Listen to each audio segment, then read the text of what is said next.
He holds a Hollywood legend, the actual violin from MGM's golden age. Heard in classics like The Wizard of Oz and Singin' in the Rain. But what does it feel like to carry on that legacy? I was pretty much terrified that it was in my hands and it was so delicate. I slept with it under the bed. But the true test of a musician isn't the instrument. It's the moment the audience disappears. Turns out there were 4 of us on stage and 3 for a while in the audience. His response is not just a role for music, but for life. Don't play careful.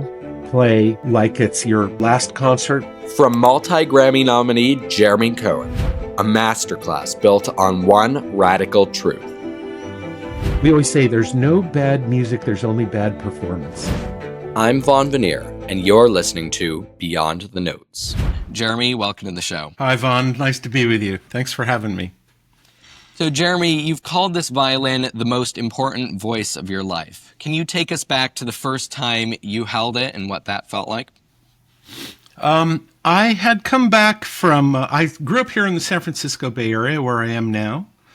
After studying with many teachers, I settled in with a teacher by the name of Ann Crowden, who, when she started with me, said, "You're going to be with me 3 years, and then you're getting the heck out of here, and you're going to a major city. I don't care where, but you're not going, to a small school in the Midwest. You're going to go."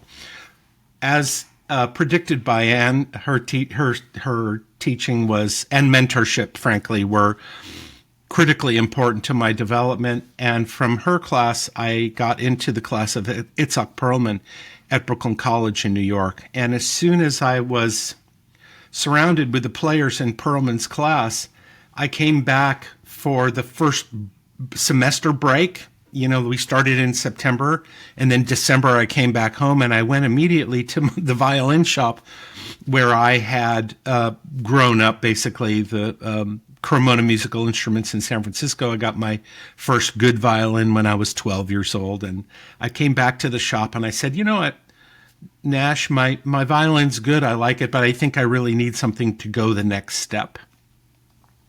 And he said, "I'll tell you what, I have a violin here that you should take and play."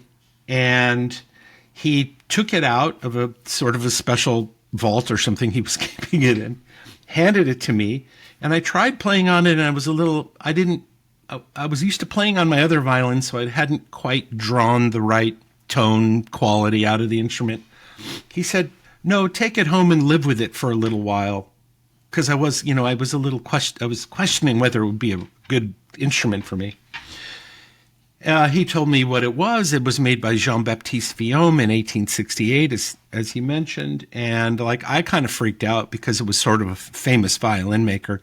Where Stradivarius is the most famous of the Italian violin makers, Stradivarius, Guarnerius, Amati, the big old school famous violins. Vuillaume was the most famous of the French violins. So I brought it home. I was pretty much terrified that it was a valuable instrument and that it was in my hands and it was so delicate. I slept with it under the bed. I was afraid to leave it out of my sight. Yeah. And I slowly developed a relationship with it. And that was the beginning of the process that's now, I don't know, I must have been 18 or 19 at that time. So, the next 50 years, nearly 50 years, I've had that violin as my primarily, it's a tool. Literally it's a tool, like on a tool bench. When it sits on the table, it doesn't make any sound. It's pretty, but it doesn't make tone. And it became the vehicle for my voice, colored by its qualities. And the amazing part is that it's related to, in sound, the soundtrack to Take Me to St. Louis with Judy Garland. I'm in the house, the movie's on, and I hear that thing and I go, that's my violin. Right. So it has its own voice, but it also allows me to sort of channel my voice through it, and it colors the tone, and it's a very recognizable sound. Yeah. I'm curious, given that this violin has heard been heard certainly by millions of people in concert halls and in film scores and everything else. Do you ever feel that having such a kind of legendary instrument makes you, you know, gives you a certain responsibility to carry on the legacy that it has, and do you feel the weight of that responsibility at all as you play? In the last few years, I think about it a lot, to be honest, because that violin came to me through somebody who cared about it changing generations, basically, and getting into the hands of somebody who's young and talented, which I was at the time. Right. And it was in that way, I feel responsible. I'm looking out on the horizon all the time for somebody who is young, talented, and needs a good instrument, because really I'm not ready to let it go. Right. But there are people coming up who are talented, and these good instruments, frankly, they're hard to find. Harder than they were 50 years ago when mine came to me. It wasn't that there were a lot of them then, but, good instruments remain in the hands of good players, and unfortunately, more good instruments land in the hands of collectors because they have a sort of value as a piece of art or investment. So there's a lot of competition. Most of the good instruments are out of the hands or out of the reach of good players because of the cost. Right. So it sounds like for you, the value of this very special instrument isn't just kind of its very rich legacy, but rather also, the really unique sound quality it has that enhances your playing.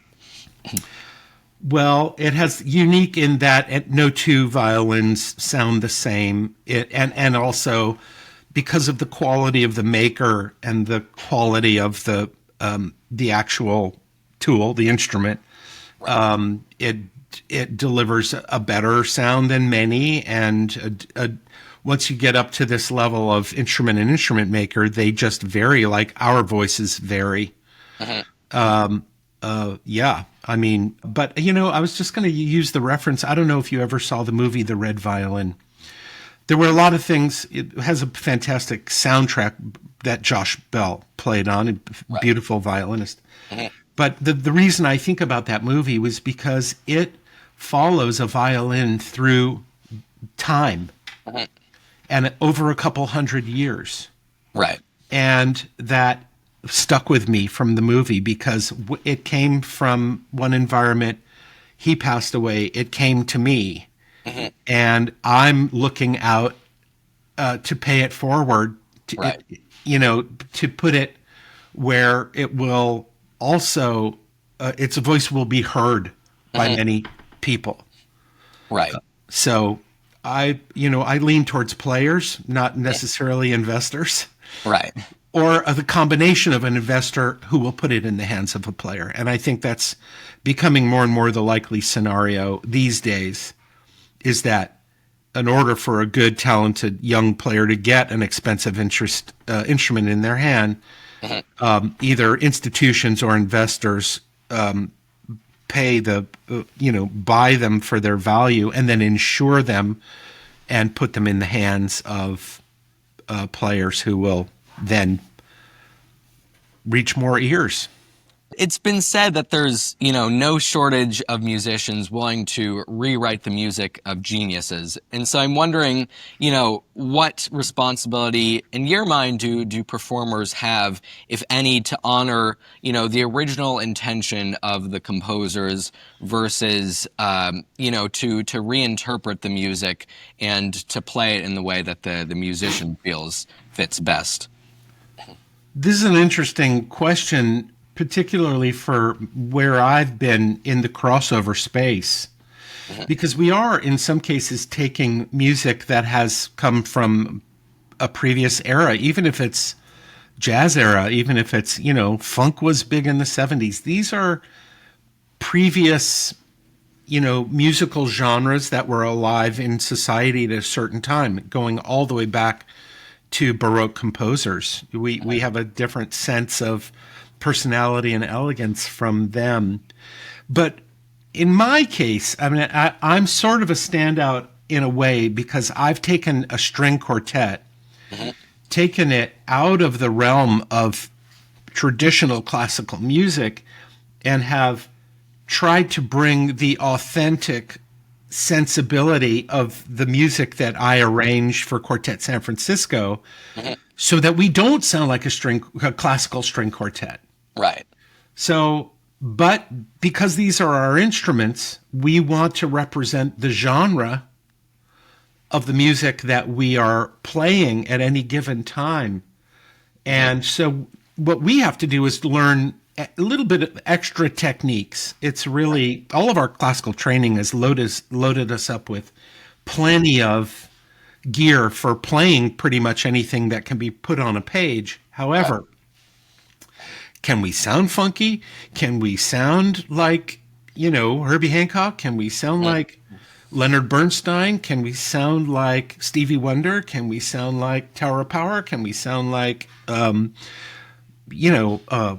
there's so many, pieces, rock and roll era pieces. So we need to morph what we do in a modern day to bring authenticity to even for example, a bluegrass piece, which is not typically I did a thing called Rhapsody in Bluegrass where I quoted, Rhapsody in Blue, and but did it in the sort of the style of Orange Blossom Special, and we've morphed back and forth. Right. And I think that's what we can do now that makes all of the music that came before us still relevant. Right. And I'm not sure if this answers your question directly, but yes, we're still communicating with Gershwin when we're playing Rhapsody in Bluegrass, and his era is gone, and we still have to bring its authenticity to our performance. One of the things I certainly most admire about you, especially as an arranger, is, your ability to repurpose and rethink different pieces. My favorite piece of yours is Rhapsody in Bluegrass. And what makes Quartet San Francisco and your playing and approach so special is that you try to take the music and take what you're playing and make it very relevant and relatable for new audiences. You once talked about hearing the Pink Panther being played by the quartet and how that really struck some of your younger audiences and thinking about how to be able to play things that people remember from their childhood and from their upbringing that are really familiar.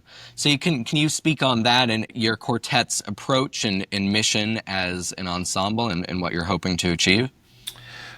Yeah, we got our start in educational stuff. I mean, the first place we had a lot of gigs was doing education for San Francisco Symphony, where we were going to play 135 concerts a school year in public schools in the city of San Francisco, and with a script, with a story. And we were playing excerpted bits of classical music, and I noticed, because I loved Blue Rondo a la Turk growing up, I had made an arrangement of Dave Brubeck's Blue Rondo, right? And we played it, and the kids didn't know it, but they liked the rhythmic energy, and we were engaging.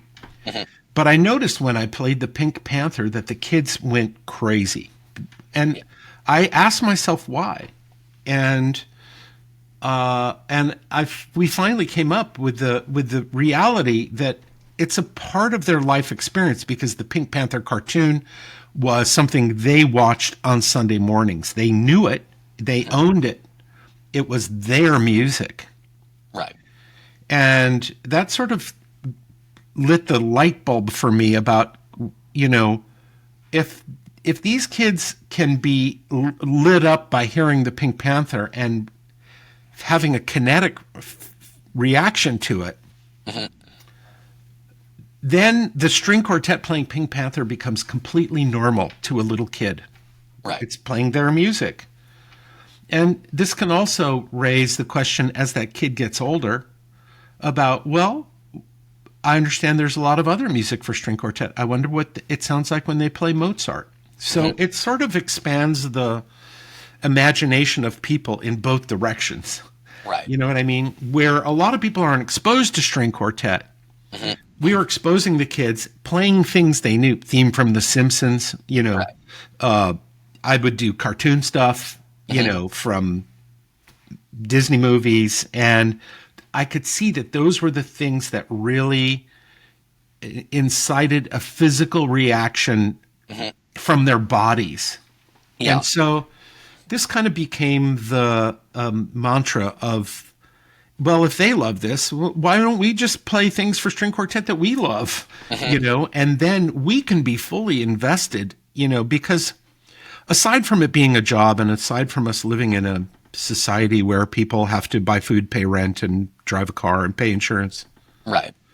we got into the music world not for those reasons. We got into the music world because we found a place for expressivity, if I'm making up a word, for expression, for the connection, for the social connection between us and our colleagues playing together, and for us playing music and relating to each other and having nonverbal conversation in an artistic and creative way. So I don't think people go into being a musician quite the way they go into other careers. So Right. now we're here, we're musicians. Now what are we going to do to make it work? And I wanted to create a world that I couldn't find on the shelf in music stores. I looked for a lot of years for it. I didn't find it. And it forced my hand to start writing and arranging, because darn it, if I can't find it, I got to write it down so I can put it on the stand and play it with my friends and colleagues. And that my publishing, Quartet San Francisco, and all this stuff started growing and growing. I had a lot. I think I've veered off again from your question. I'm not sure I'm answering it directly, but Well, absolutely, yeah. And so I'm curious, given the variety of different genres you play in, is that a result of your own upbringing and just you kind of following your own heart in terms of what you want to play? I'm curious to know how one can have such a wide breadth from tango to jazz and everything else. Well, there used to be that I come from an era that you probably should at least think back to the late 60s and early 70s. When I sat down to watch TV, I went from one show, clicked the channel, to a completely other show, from Beverly Hillbillies to McHale's Navy to Voyage to the Bottom of the Sea to, Laugh-In to, Right. so my taste in genres was wide.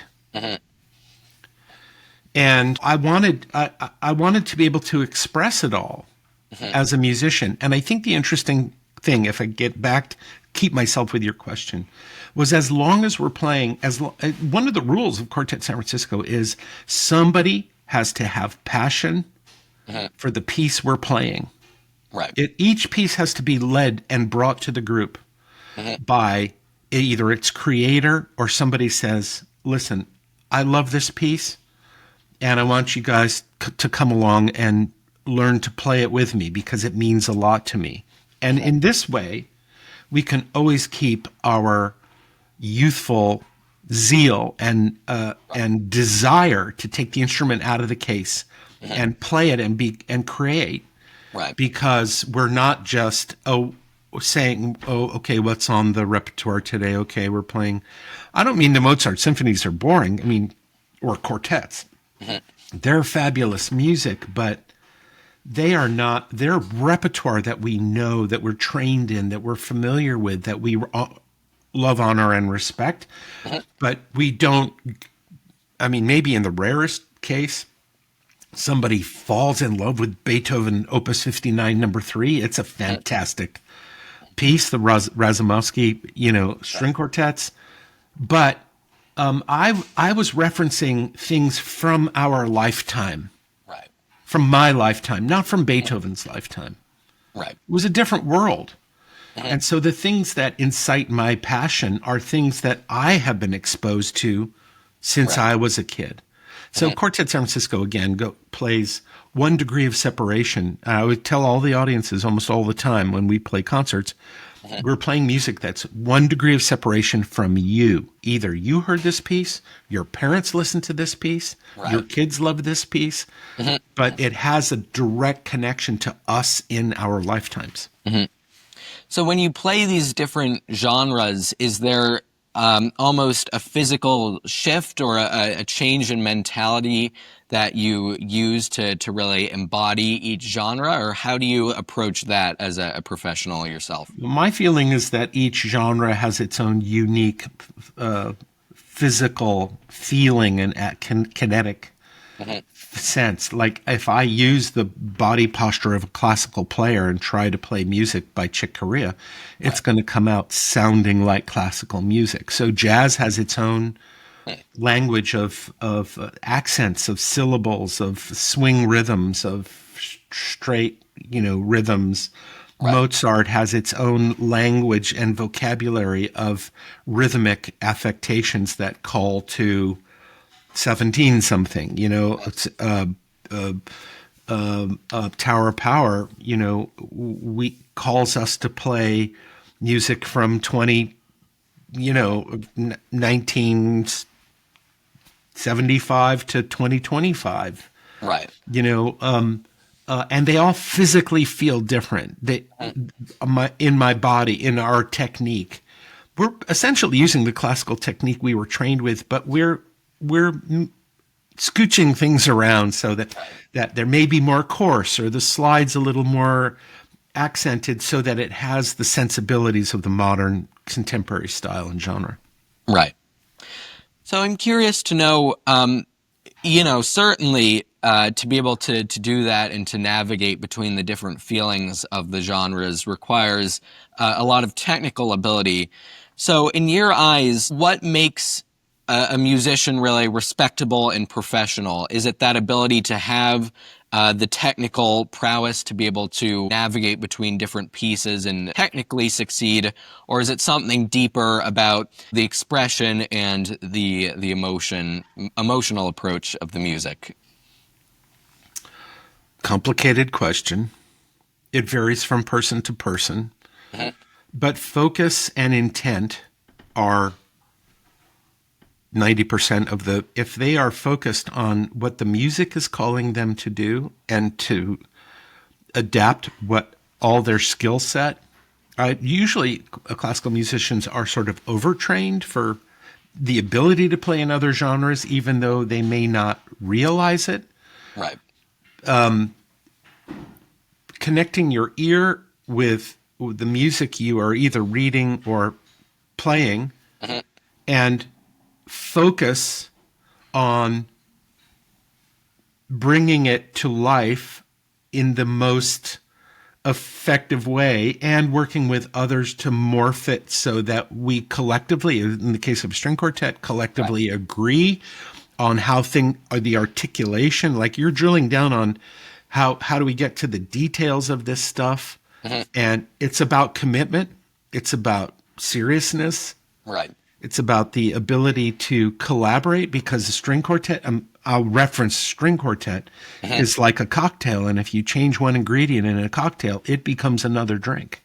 Right. That's what happens when you pluck one person out of a string quartet and pluck another person in. We have to reestablish the ways in which we agree. Right.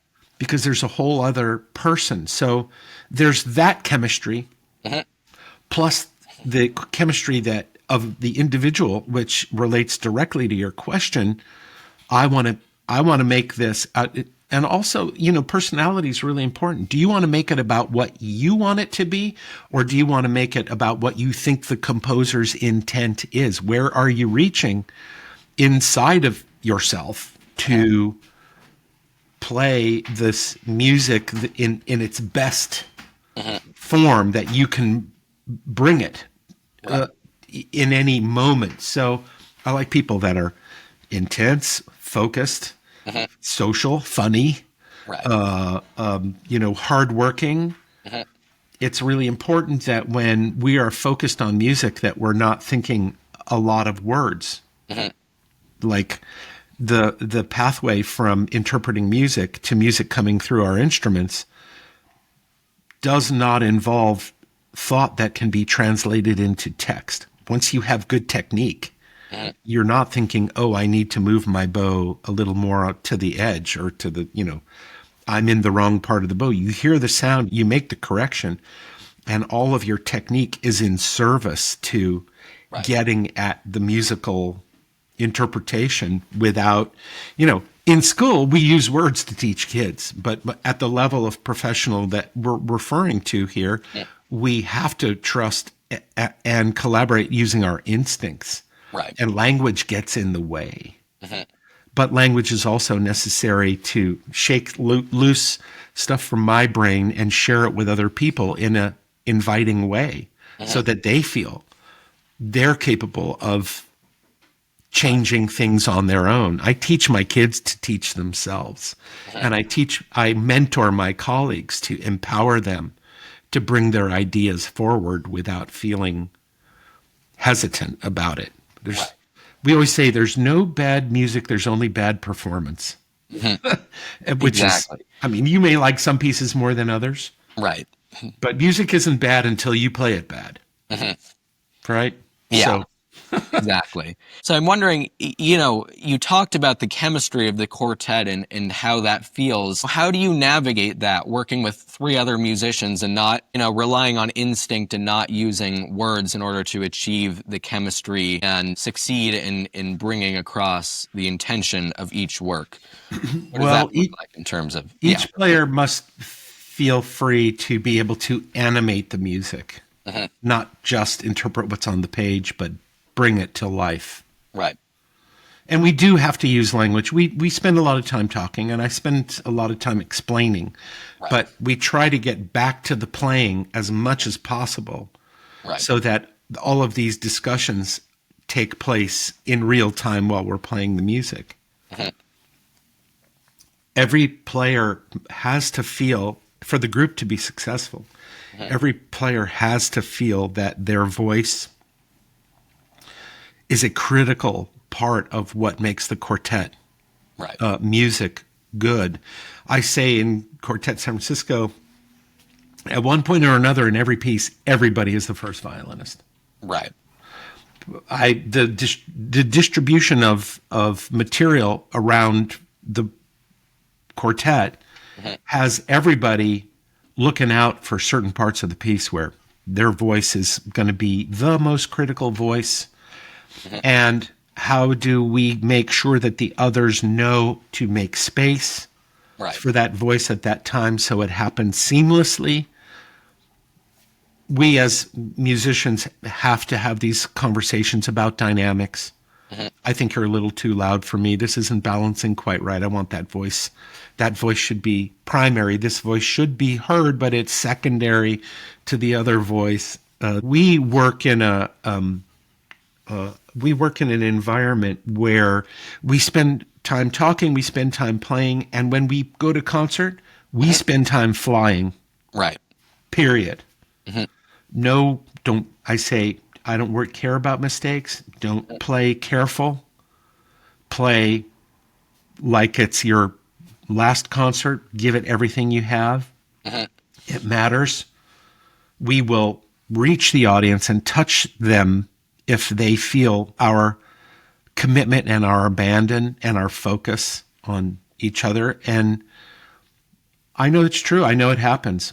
One other thought I had about your question was, there was a couple of years when we were a resident at Mills College, and I worked in order to have us in service to the composition class, because those kids had to write 2-minute pieces and then stand with us while we worked on the piece and said to them, you know what do you want this to really sound like? And they would describe it, and we would say, okay, that's good. I get it. Change it to make it look like this. Put dots here. Put dashes there.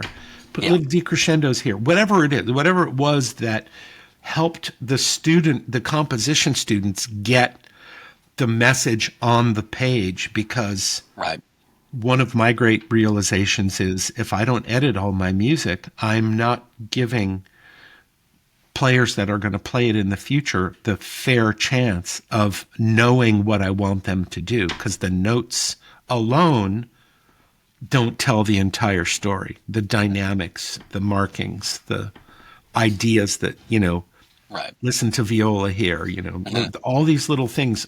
Turns out editing is also a very critical aspect when it comes to crafting this stuff. Right. So, you talked a little bit about the feeling of performing in front of a live audience and how that feels and how you approach that with your quartet.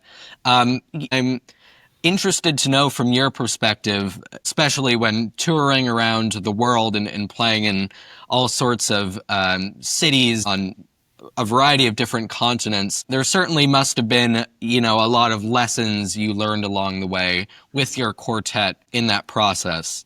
I heard there was one particular concert you did in Istanbul where you and your quartet outnumbered the audience. And I'd imagine that must have been a very strange moment for you. So can you talk about, what you learned from that particular experience or throughout your kind of international travels as a musician? Well, the story on that concert was that the presenter changed the venue the day before the concert. It was a kind of Istanbul had received cultural capital funds from the EU, where the government or the EU governing board gives a certain amount of grant money for cities to have festivals and do exhibitions and stuff like that. So this was a part of that when it was in Istanbul. I don't remember the year, 2010 maybe. And the presenter got kicked out of whatever Hagia Sophia or one of the big mosque type places in Istanbul and moved us to a campus of a school, and he didn't put out the word, so it turns out there were 4 of us on stage and 3 for a while in the audience. I think it ended up being 5 or 6 by the end of the concert, but it started with 3. Yeah. What do I learn from that? It doesn't really change what we need to do. I think the important thing is that whenever we're playing for an audience, we can change the trajectory of somebody's life. Right. By giving ourselves fully as an artist to the task at hand. You can value value Carnegie Hall more than your living room, but the truth is, it doesn't matter. Carnegie Hall has more prestige because why? Because it's Carnegie Hall and it has a history. Right. But the chance that you can expose somebody to that will feel something and it can change their life, for whether it's about being a musician or whether it's just an emotional experience or whatever it is. Right. Our job as artists are to own and be the best version of ourselves in the moment that we're playing together, and that can impact a large group of people or a small group of people or an individual. So I feel like we never get to take the attitude that we can do one concert less seriously than another. Right. And it's also for our own dignity and our own respect. I learned playing in the tango show that those gentlemen and ladies and the dancers were playing and dancing as if their life depended on it, 8 shows a week. Right. And if I ever was in a foul mood or I came in one day and I didn't play as good a first half of the show, the music director would come right up to me and put his hand on my shoulder and say, Jeremy, where's Jeremy? I don't feel you. Where are you? And I knew immediately what he was saying because I was thinking words while I was playing the first half of the show. So Istanbul, 3 people in the room, Carnegie Hall, whatever, wherever we play, and some great halls around the world. We played in the Symphony Hall in Beijing. We played in, won't go through the the whole tour history of Quartet San Francisco, but many, many prestigious halls. Some are daunting and make us nervous a little more than others because of the physical grandeur or of the epic qualities of the room, or the fantastic design and elegance of the space that we're playing in. Right. But when you sit down to play, it's just you and how much of yourself you're bringing to it, and you never know how it can impact a person. So you need to take it to approach it with full consciousness and passion and preparation. Right. It certainly sounds like you've drawn a lot of really fantastic kind of lessons from those experiences as you're talking about. Are those, is your experience as a performer, be it in any genre and in any venue, does that influence the way you teach and what you tell your students, and the experiences, you share with them that you hope they'll kind of draw from and learn from? In a word, yes. It has a lot to do with how I teach. Ann Crowden, my teacher, here in the San Francisco Bay Area before I went to Perelman, was my main mentor, and her focus was on the music all the time.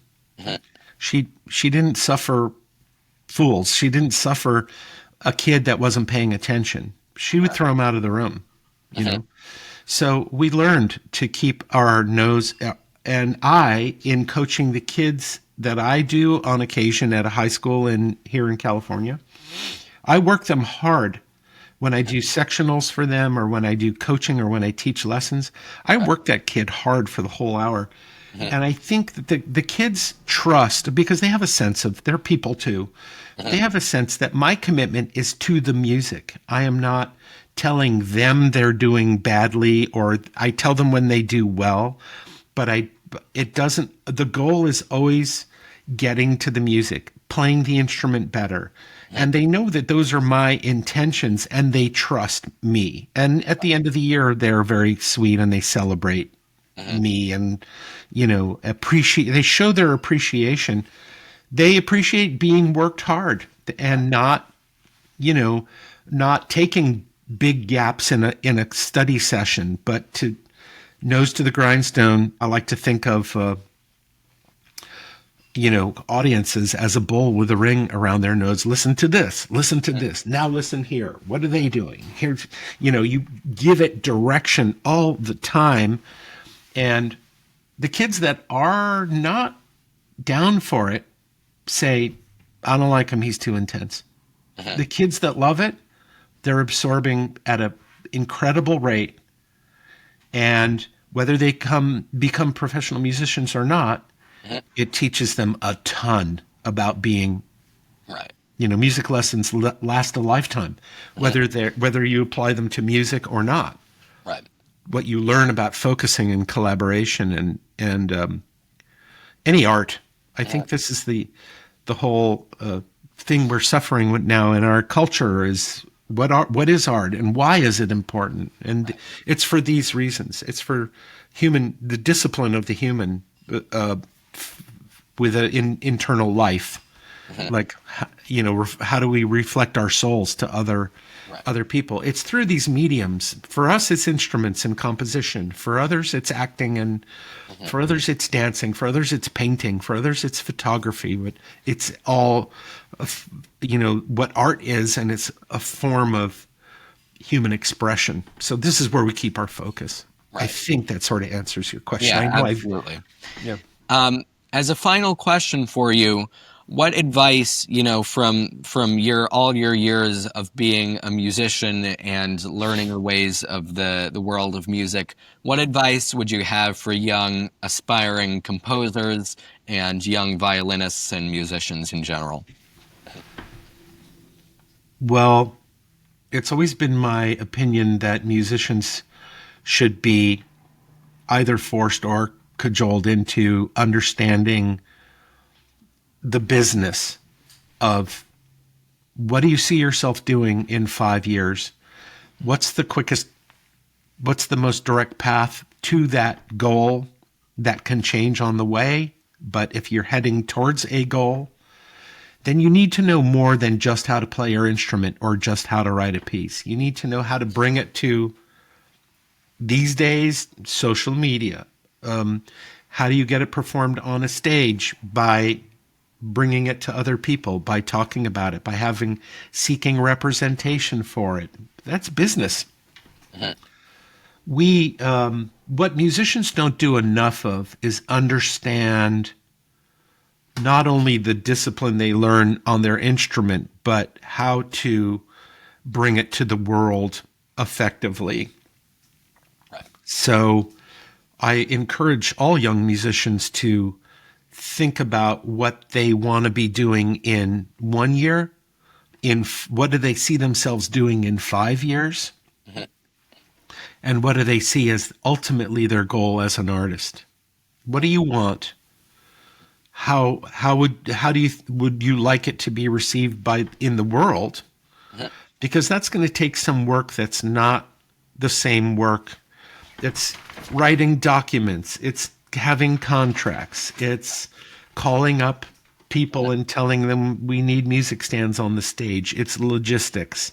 It's knowing how to book a tour. It's knowing how to rent a house and put on a concert, rent a theater, or get somebody else to, collaborate with other people who are presenting concerts, or become your own presenter or your own publisher of your own music. You have to know more. We have to have a wider view than purely just the discipline of playing an instrument. And I don't mean elementary school or middle school kids, but once you're in high school, start thinking about it. Because it's going to make a difference to the degree of success you can achieve. Take a business class. Right. Know some things about social media. Know how to operate. Know how to talk to tech people about lights, about sound, about, things technical, about microphones like this. Right. Whether I should have headphones or not have headphones. Learn how to work with a click track. Learn how to work in the studio. Learn how to work with projection. There are so many aspects that go above and beyond just the discipline of composition, pen to paper, or computer keyboard to into program, to putting it on a stage. Right. Last thing, work backwards. Find that goal that you see yourself doing. I mean, for example, while you're taking a shower, you're the greatest singer in the world. You can think while you're in the shower of who's that audience you're singing for or playing for, okay? And then, let's say it's the Greek Theater in Berkeley. It's outdoor amphitheater, Red Rocks in Denver. Right. How am I going to get from there, from where I am?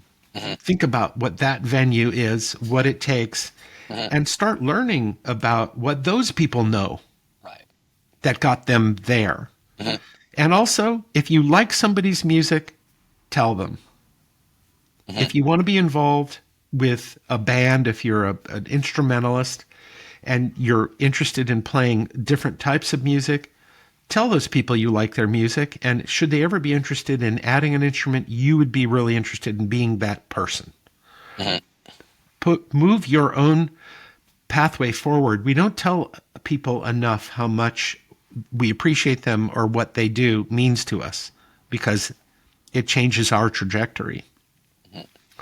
So that's a couple of quick tips that I would say to young, high school and up. Little kids, play your instrument, learn how to play, have fun, make sure it's something that you get real pleasure and enjoyment out of, but then start learning the ropes. Well, Jeremy, thank you so much for sharing your story and your music and your advice with us. If you made it all the way to the end, please like, share, and subscribe, as it'll help us grow. So now it's your turn. What surprised you? What did you learn? What inspired you? What questions do you have? Are you going to take Jeremy's advice and apply it to your own career as a musician or a composer? Let us know in the comments. And Jeremy, thank you so much for helping us open the door. I hope this episode was effective and interesting, and that the kind that people go back to, because it reminds us where we started. Thank you, Vonn. Thanks for having me, and congratulations on the release of Dawn. I think it's a great album, and I'm very proud to be a part of it. So thank you very much. Thank you very much.